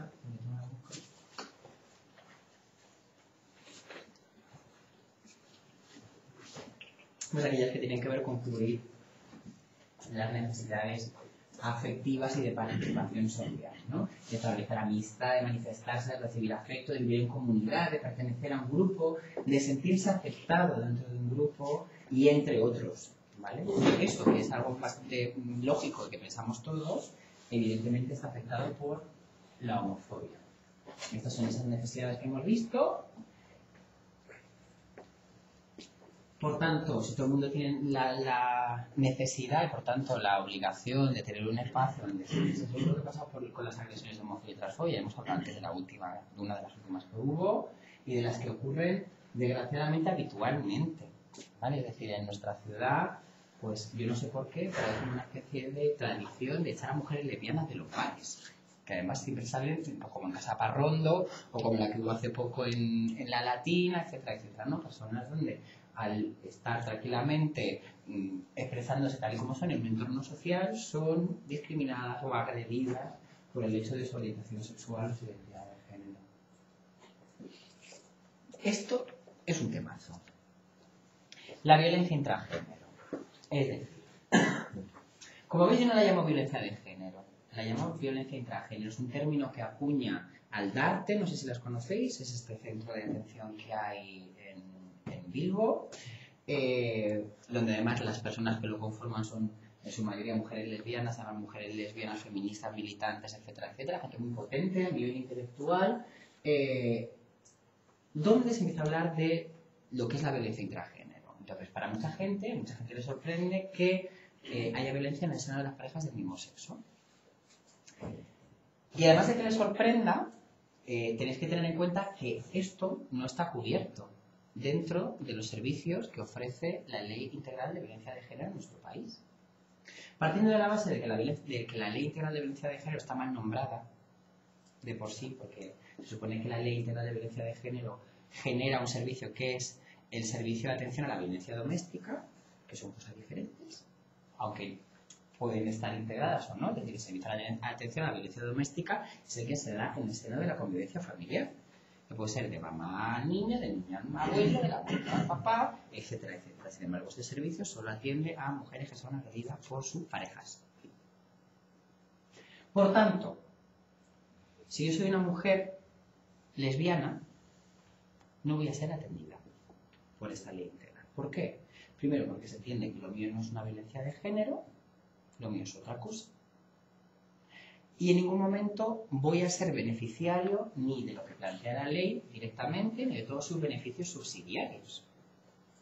Perdona que te interrumpa, pero mañana tenemos aquí mismo a las 8 una charla sobre violencia doméstica en parejas del mismo género. ¿Quién la da? Se llama Lidia, creo que Lidia. Es una psicóloga, es una de John Gottman. John Gottman, esta formación, allí Gottman, yo como participé, pues me la traje aquí para que no hubiese Bien, pues entonces ahí veréis y vais a profundizar en todo esto. Y en estas 4 apuntes. Entonces, mañana vais a tener una charla específica sobre esto. Tener en cuenta que, por ejemplo, yo he tenido intervenciones, han tenido que llamar al SAT a decir, mira, tengo una persona que es una persona maltratada de libro. Es decir, una persona a la que su pareja le rompió la puerta con un hacha y como no pudo romper, bueno, menos mal que no pudo romper la puerta porque si no, lo que le rompía la puerta era la cabeza de su mujer, diciendo que me iba a matar, etcétera, etcétera. Una pareja de mujeres lesbianas casadas. En ese sentido, esa historia contada así nos sonaría cualquier historia como otra cualquiera de los que oímos todos los días de violencia de género en la tele. ¿Qué pasó con esta señora? Pues con esta señora en ningún momento se le fue aplicada la ley de violencia de género y por tanto no tuvo la opción de entrar en una casa de acogida o de tener una serie de condiciones económicas específicas que la apoyaran para la salida de esa situación de violencia. Pero vamos más allá. Es que lo suyo no se consideró un delito. Es que en su juicio, que era un juicio por faltas, de lo que se estuvo hablando era de cuánto costaba la reparación de la puerta. Y esto es un caso real. Es más, Temis, que es un grupo de abogados específico que atienden a mujeres que sufren violencia, pues las llamamos, en plan de, mira, esa chica sufre violencia, necesita un abogado. Y nos dijo, ya, pero es que nosotros solo entramos dentro de la ley de violencia de género. Entonces, como esta chica no entra, sí, bueno, si lo paga, bien, pero nosotros no la podemos ofrecer ese servicio. Cosa que le pedimos por escrito y que tenemos por escrito siempre para hablar de este tipo de cosas, ¿no? De cómo la homofobia va a seguir afectando a las personas. Por tanto, estas personas son maltratadas por sus parejas y son maltratadas por el Estado. Porque en ningún momento van a acceder a esos beneficios y además no es considerado un delito. Ni tendrá un juicio rápido, ni muchísimo menos. Lo que va a ser considerado es una falta. Ya os digo, alguien te intenta matar con un hacha y lo que se habla es de cuánto cuesta la puerta que te ha roto. Esto es como si te pagara a alguien que no te conoce, si va por la calle y te pega una hostia. Y sabéis que esto no tiene ese mismo escenario detrás. No puede ser considerado como alguien que te pega en la calle que no te conoce. Argumentos ante esto. Pero si esto no pasa, si apenas hay casos. Pues yo veo muchos. ¿Por qué? Porque mi centro si no lo cuentan.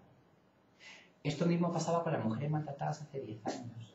¿Para qué hay que hablar de esto? Si esto no pasa. Esto es una cosa de su intimidad. Ahí no hay que meterse. En el momento en el que se genera una ley, se le genera una protección, los casos afloran. Pero es que voy más allá. Si hablamos de la violencia de género, hay que hablar de cómo se genera esa violencia. Y esa violencia se genera desde el, como hemos visto, sistema sexo-género, pero sobre todo desde el sexismo. El sexismo que piensa que todo lo que sea masculino es preponderante a lo femenino. Y como se han cansado de decirnos, el género no es una cosa que esté directamente asociada a los genitales que tengo, sino que es una construcción. En este sentido, todo lo que queráis leer más sobre esto, hay un libro maravilloso de Judith Butler que se llama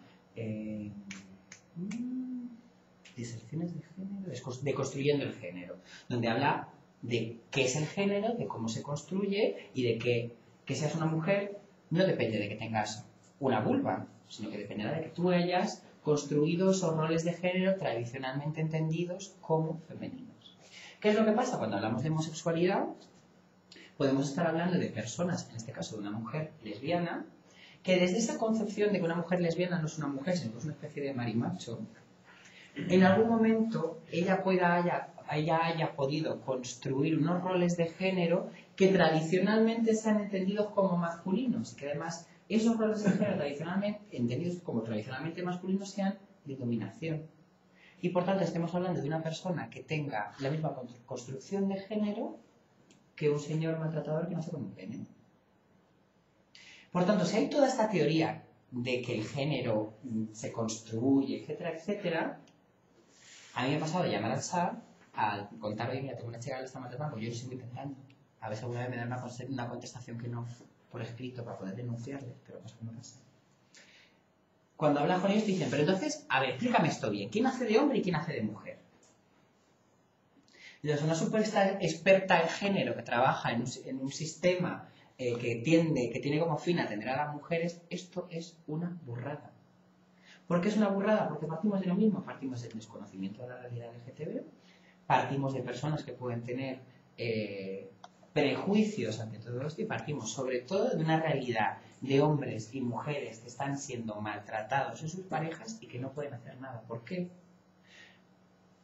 Porque si yo tengo una relación con alguien, y además esto también tiene cosas que se le unen, todo lo que tiene que ver con migración LGTB. Hay muchos países donde la legislación no es como la nuestra.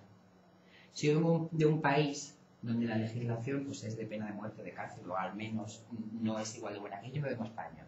Yo vengo aquí pensando que voy a conseguir aquí unos papeles, voy a poner a trabajar, etcétera, etcétera.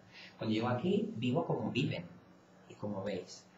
Tengo muchas más posibilidades de acabar una relación afectiva donde haya una desigualdad importante respecto a los roles de poder. Donde uno sea el que realmente existe, porque el otro es ilegal, invisible, etcétera, etcétera, el que puede trabajar, el que tiene dinero, el que sustenta, etcétera, etcétera. La otra persona no. De hecho, ya está dominada. Pero aún así, en ese tipo de parejas se dan normalmente situaciones de violencia, en muchos casos, no se puede generalizar, intensa, ¿vale? Donde la otra persona está desprotegida. ¿Por qué? Porque si yo denuncio a mi pareja, ¿de qué como? ¿Me van a dar una ayuda? ¿Me van a dar un piso de acogida? ¿Va a haber un juicio donde, si eso se demuestra, me concedan un permiso de residencia, como se hace en el caso de mujeres que sean heterosexuales? No. Por tanto, estamos hablando de un nivel de desprotección, de invisibilización de un problema que tiene que ver directamente con la homofobia y con la transfobia.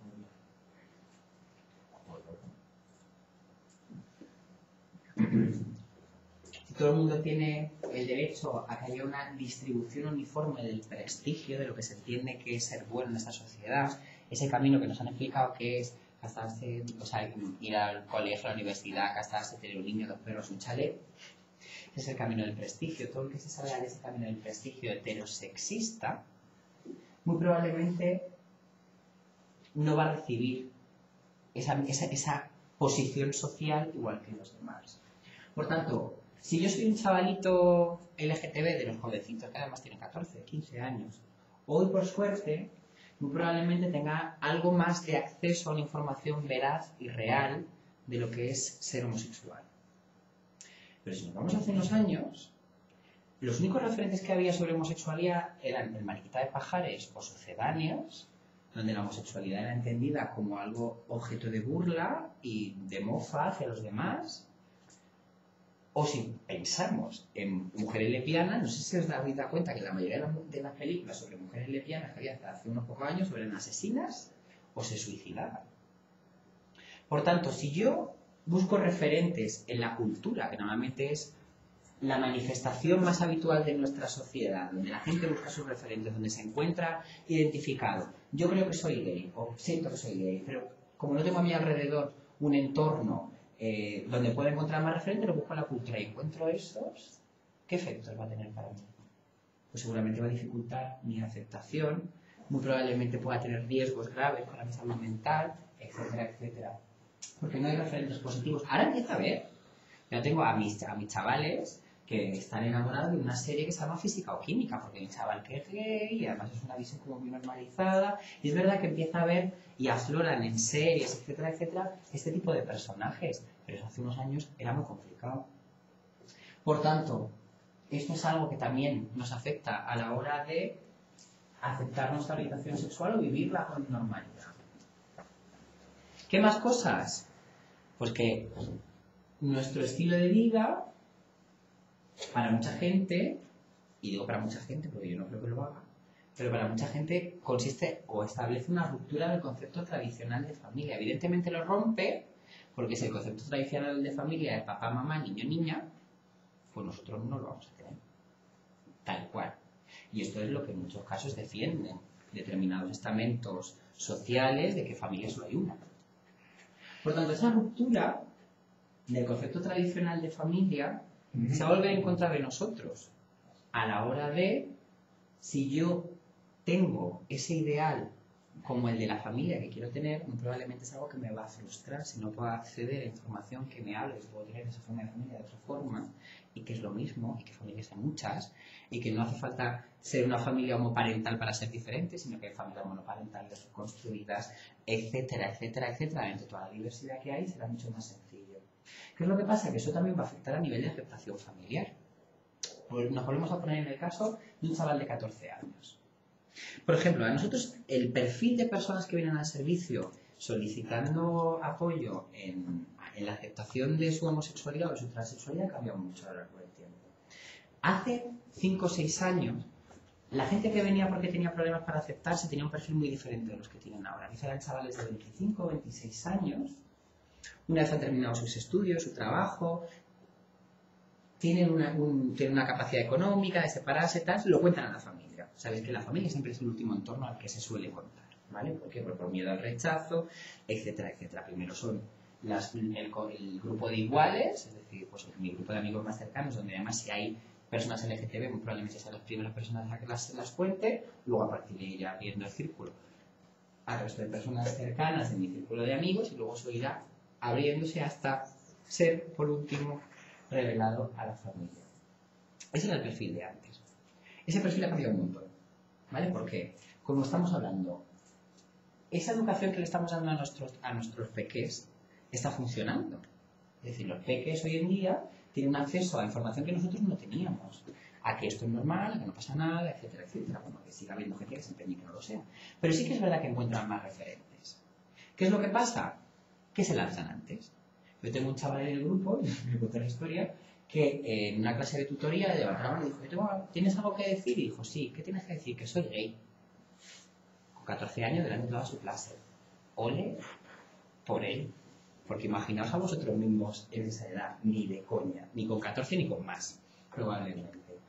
Pues lo que pasó es que fue su tutora la que llamó a su madre diciendo, oye, ten cuidado con lo que va diciendo para tu hijo. Este chaval tuvo la suerte de encontrarse con un entorno familiar favorable que dijo, pues mira, el chaval es gay, vamos a ver si tiene algún tipo de dificultad, vamos a llevarlo a un servicio específico. Lo trajo al servicio y desde entonces, ahora ya tiene 17, pues va en un proceso terapéutico con nosotros, en un proceso de conocimiento de iguales, donde ha llegado a normalizar tanto él como su familia a través del trabajo terapéutico individual y grupal su homosexualidad. Pero esto no siempre pasa así. Es un chaval de 15 años, sale del armario en una familia que piense que esto se puede curar, que las hay, y muchas, muy probablemente me lo llevará de la manita a un terapeuta para que le cambie. Cuando uno tiene 25 años, viene el terapeuta y te dice, te voy a cambiar, y dices, súbete aquí y pedaleas. Cuando tienes 15 años no tienes la opción de quejarte. Tus padres son los que deciden lo que tú tienes que hacer. Y podemos estar sometiendo a menores a terapias aversivas que se siguen haciendo en este país a través de grupos religiosos y no religiosos y de, no nos olvidemos, profesionales de la psicología y de la psiquiatría. ¿Vale? Tenemos que tener en cuenta que en este país, Aquilino Polaino, que es catedrático de la Universidad Complutense de Psicología en Madrid, piensa que los homosexuales somos hijos de madres alcohólicas y padres ausentes, etcétera, etcétera, etcétera. Y estamos hablando de un señor que tiene una cátedra en la Universidad de Psicología de Madrid, ¿vale? Pero vamos más allá. Aunque no lo lleven a una terapia aversiva, si esa familia le lanza mensajes en contra de la aceptación de su homosexualidad, y hemos visto que eso tiene consecuencias. Tiene consecuencias para, por ejemplo, aumentar hasta 8 veces la posibilidad de que esa persona intente quitarse la vida. 8 veces respecto a la población general de su misma edad.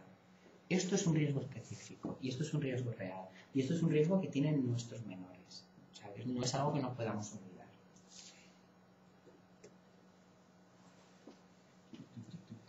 Bueno, esto ya lo hemos hablado un poco, es decir, hay una imagen social, la que había hace unos años y que para mucha gente sigue manteniéndose, de cómo es la homosexualidad, lo que nosotros llamamos la la imagen social que se entiende que tenemos los homosexuales. Es decir, cuando alguien de pronto dice, pues tengo un amigo gay, y dice, ¿cómo es? Que es muy majo, que de compras con él, que es un chaval que sabe mucho de cremas y que es muy sensible, ¿no? Y entonces dice, pues no sé, hay gay labradores, hay gay que son constructores y este tipo de cosas. No todos somos unas cosas muy sensibles y muy majas, que sabemos mucho de cosméticos. Pero evidentemente existe una imagen social de la homosexualidad, esa, que bueno, es amable, pero hay otras imágenes como seres solo sexuales, pervertidos, promiscuos, que no tienen la capacidad afectiva de tener una pareja, etcétera, etcétera. ¿Qué es lo que hace todo eso? Fomentar una serie de estereotipos. Esos estereotipos que nos van a adjudicar en el momento en el que seamos identificados como tal a través de ese proceso que hablábamos antes, que es el estigma o la estigmatización. Y todo esto lo que va a generar es prejuicios. Yo lo que quiero que entendáis es que la homofobia no es, y yo lo repito muchas veces, lo repito siempre, la homofobia no solo es una cosa que afecta a los LGTBs, hay que acabar con ella porque fomenta la violencia social, fomenta la intolerancia, igual que la xenofobia, igual que el sexismo, igual que cualquiera de esas manifestaciones de intolerancia. Y eso es lo que provoca todo esto que estamos viendo. Luego, todo el mundo tiene derecho a participar políticamente, a decidir sobre lo que pasa en su país, etcétera, etcétera. En este país, durante mucho tiempo, los únicos que se han encargado de defender nuestros derechos han sido los colectivos. Porque ni partidos de un signo político ni partidos de otro durante mucho tiempo han querido mezclarse lo más mínimo en esto. Ahora sí, evidentemente. ¿Vale? Y evidentemente hubo un respaldo por parte de un partido político español a esto, que fue el que hizo posible la ley en el año 2005. Pero no nos olvidemos que si eso se ha logrado, no es porque de pronto el partido X le parece maravillosa la idea, no, sino porque desde hace muchos años, y trabajando en la sombra, llevándose muchas hostias, los colectivos LGTB de este país han estado luchando, han estado manifestándose y han estado sacando de lo invisible a lo visible. Y de algo que a nadie le importaba a algo que hay que reivindicar. Por eso pasamos de ser ciudadanos de segunda a ser ciudadanos de pleno derecho. Entonces, esto hay que tenerlo en cuenta, porque por tanto, a nivel de participación social también vamos con un hándicap.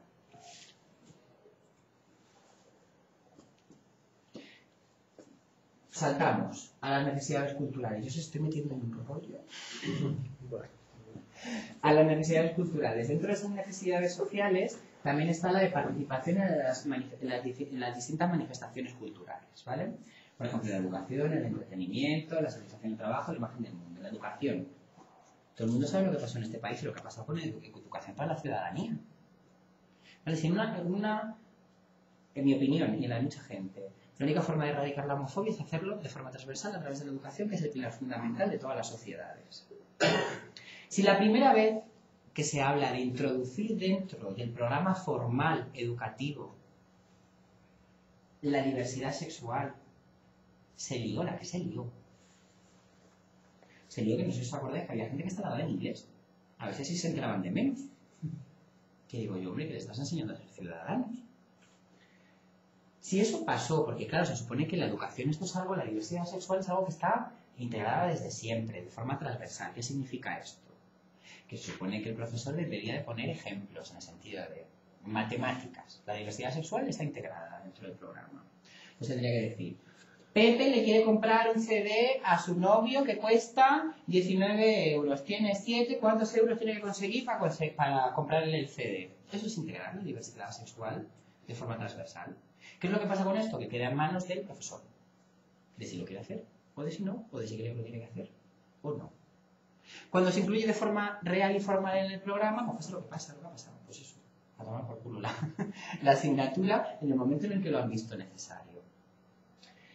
Y luego, cuando hablamos de algo que a mí me parece fundamental, la imagen en el mundo, es decir, el encontrar referentes, el encontrar imágenes en nuestra expresión cultural que nos permita identificarnos como tal en determinadas fases donde es fundamental. Y en ese sentido hay un montón de imágenes que nos han robado. Estas son esas necesidades que estábamos hablando. ¿Cómo? Ahí está. Pues si hablamos de la educación como una necesidad cultural, ¿por qué no se habla de sexualidad en las aulas? De lo que estamos hablando, ¿no? Porque se lía como se lía parda en el momento en que alguien intenta hablar de, ya no de homosexualidad, ni de transexualidad, hablamos de diversidad. Yo siempre digo que una de las manifestaciones que yo recordaré con más pena fue esa análoga que ha habido en Francia a la que hubo aquí en España, la del Foro de las Familias, famoso, donde había esa gente que se manifestaba en contra de la modificación de la ley en materia de matrimonio, donde iban con sus niños y sus carritos manifestándose en contra. Y yo decía, ¿cuántos de esos niños y de esas niñas que van en esos carritos el día de mañana sean LGTBs? Y pobrecitos de ellos porque van a hacer un entorno estupendo, donde les tocará currárselo, pero las aulas es el sitio donde hay que hacerlo. Es que es el único sitio donde podemos realmente luchar en contra de la homofobia, porque si no, nuestros jóvenes seguirán creciendo con ideas homófobas y por tanto seguirán sustentando el sistema, que ya pasa. Es decir, como os decía, os hacía referencia antes, iros a el estudio de Ignacio Pichardo y otros, además mi compañera Lola también está dentro de ese estudio en el que se habla de homofobia en las aulas, y veréis que ese famoso 30% de personas de adolescentes que manifiestan tener conductas homófobas en esos cuestionarios. Y además esta cifra es más o menos similar en toda Europa. Es decir, que este tipo de estudios se ha hecho en otros países de Europa y siempre da una cifra muy similar. Por tanto, bueno, pues si no cambiamos la base, evidentemente no vamos a cambiar el resto. Que sigue habiendo agresiones en los centros educativos, es algo que lo sabéis todos. El cómo en muchos casos las actividades específicamente dirigidas para el colectivo LGTB están única y exclusivamente al amparo de una comunidad LGTB, en el caso de que exista, y cómo en muchos casos la existencia de esta comunidad LGTB es también estigmatizada. ¿Quién no ha escuchado aquello de que chocas un gueto? Yo siempre digo ante esto dos cosas. Primero, un gueto es un sitio donde uno no elige salir, no puede elegir salir. Ante esto hay que decir que, evidentemente, ante ciertas etapas del proceso de aceptación de la homosexualidad, que además, esto si queréis, algún día podemos hablar largo y tendido, porque esto nos podría hablar simplemente de todas las etapas, de cómo funciona, de las emociones, etcétera, etcétera, de la evolución, desde el descubrimiento hasta la integración de la misma, cómo funciona a nivel psicológico. Pero bueno, dejándolo ahí apuntándolo. Hay determinadas etapas donde uno necesita una comunidad, donde uno tiene miedo a qué van a decir, donde uno solo se siente seguro si hay un bar, donde hay más personas como él, etcétera, etcétera. ¿Qué es lo que pasa? Que para mucha gente eso es estigmatizado como un gueto, y es como, no señores, es que hay determinadas etapas donde uno necesita de encontrarse con iguales. Es verdad que según su aceptación va evolucionando, pues uno diversifica la socialización y dónde lo hace, ¿no? Pero lo que es evidente es que no es un gueto. Un gueto es un sitio donde uno entra y no puede salir. Pero claro, yo siempre le pongo el mismo ejemplo. Y le digo, a ver, por ejemplo, ¿y si a ti te gusta la música, yo qué sé, la pachanga, ¿tú a qué zona de Madrid vas para salir?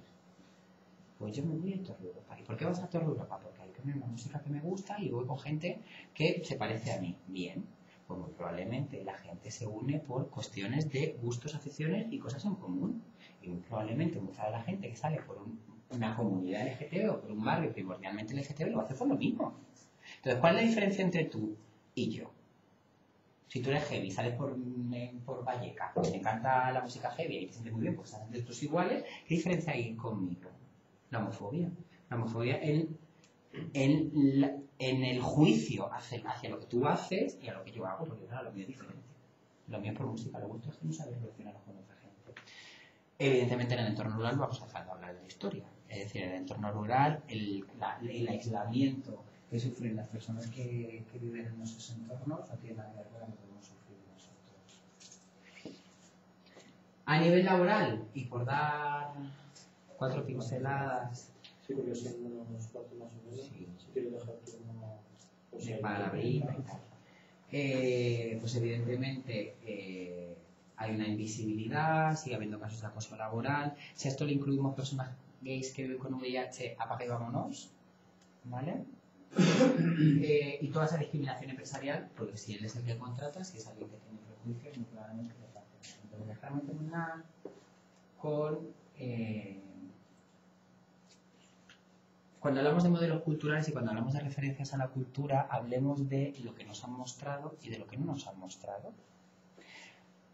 La orientación sexual se entiende como algo que es muy moderno, como muy nuevo y como algo que parece que ha surgido ahora. ¿Por qué? Porque históricamente nos han vetado muchas de las imágenes que nos podrían hablar de diversidad. Por ejemplo, este doble falo del paleolítico no está hablando de prácticas esencialmente heterosexuales, está hablando de otra cosa. ¿Esto nos lo han enseñado en alguna clase de arte histórico? O sea, de arte prehistórico. No. O aquel grabado de mujeres realizando prácticas tribalistas, ¿vale? De frotamiento de sexos, que tiene 27.000 años de antigüedad. Y así podemos seguir evolucionando, ¿vale? Que está en Mesopotamia y las puertas de la antigua Babilonia, donde se pueden identificar claramente prácticas donde la sexualidad es diversa. En Egipto, donde podemos ver imágenes homoeróticas.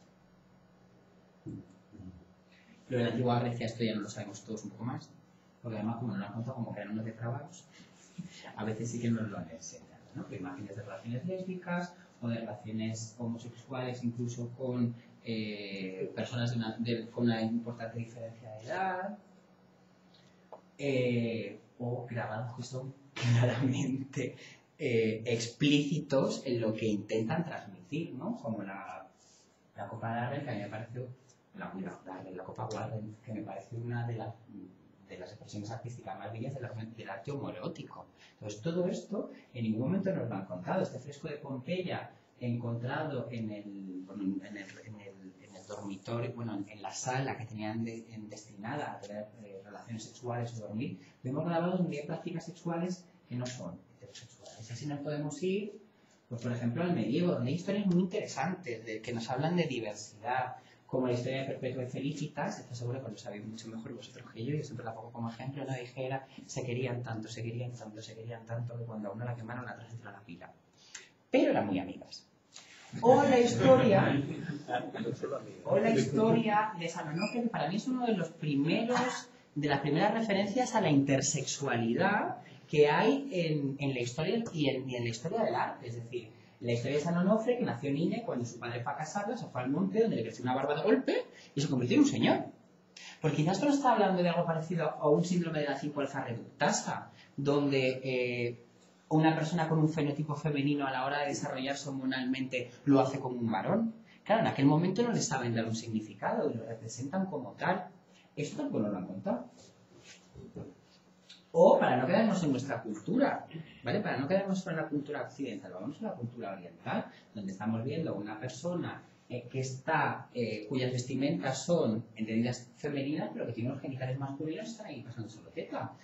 O esta otra donde es mucho más claro, es decir, donde se ve una persona cuya vestimenta es femenina y que está manteniendo relaciones sexuales con un señor. Y a partir de aquí nos podemos ir a todo tipo de representaciones artísticas, en la India, en Turquía, en el arte más actual, donde hay representaciones homoeróticas. Y es que estas no aparecen en los libros de historia, o no son mencionadas como tal, o no nos las han contado. ¿Por qué? porque si no, a nivel social estarían fomentando la visibilidad y por tanto no mantendrían los privilegios de aquellos que quieren que se sigan manteniendo como tal. O imágenes, pues, por ejemplo, representaciones como Tamara Lempicka, que a mí me parece que es una de las autoras que mejor ha sabido representar el amor entre mujeres, etcétera, etcétera. Por tanto, deberíamos tender a otro tipo de representaciones como en el mundo del cómic. No sé si conocéis a Ralph Conning, pero es divertidísimo. Yo os lo recomiendo. Sobre todo, a mí me encanta esta historia que es la de Isis Tratado, donde la protagonista es una mujer lesbiana feminista, ¿no? Entonces acaba convenciendo, bueno, pues, toda esa historia del mito de Isis Tratado, pero a través de una mujer lesbiana. O en series, ¿no? Donde por primera vez aparecen series donde hay, por ejemplo, L Word, que es una serie protagonizada única y exclusivamente por mujeres lesbianas, su análogo en gays, que sería Queer as Folk, o pues frases que series como física o química, AIDA, etcétera, etcétera. Pero ojo con esto, porque volvemos a lo mismo. Hay series donde se sigue hablando de un papel diverso respecto a la vivencia y la etiqueta y la identidad homosexual, pero seguimos reforzando la idea del homosexual como no hay ninguna diferencia al mariquito de Pajares, como alguien ruidoso, a quien se van a reír de él, etcétera, etcétera, etcétera. Y luego en películas están un poco anticuadas, cuando a mí me gustarán mujeres, o mujer contra mujer, etcétera, etcétera. Por tanto, mi proposición para terminar es que quizá deberíamos de cambiar cuál es la imagen que tiene el mundo de la homosexualidad, ¿vale? Una imagen donde realmente se realice una educación afectivo-sexual real, donde deje de haber escasez de referentes positivos y sobre todo donde se trate la homofobia en las escuelas. ¿Para qué? Para que todo eso se pueda referir a los centros educativos y a los centros de atención de servicios sociales y que realmente logremos paliar las dificultades que muchos de los LGTB y que hemos visto pueden ir sufriendo. Así que yo con esto dejo de dar la chapa y no sé si alguien tiene alguna pregunta, alguna cosa que me quiera decir.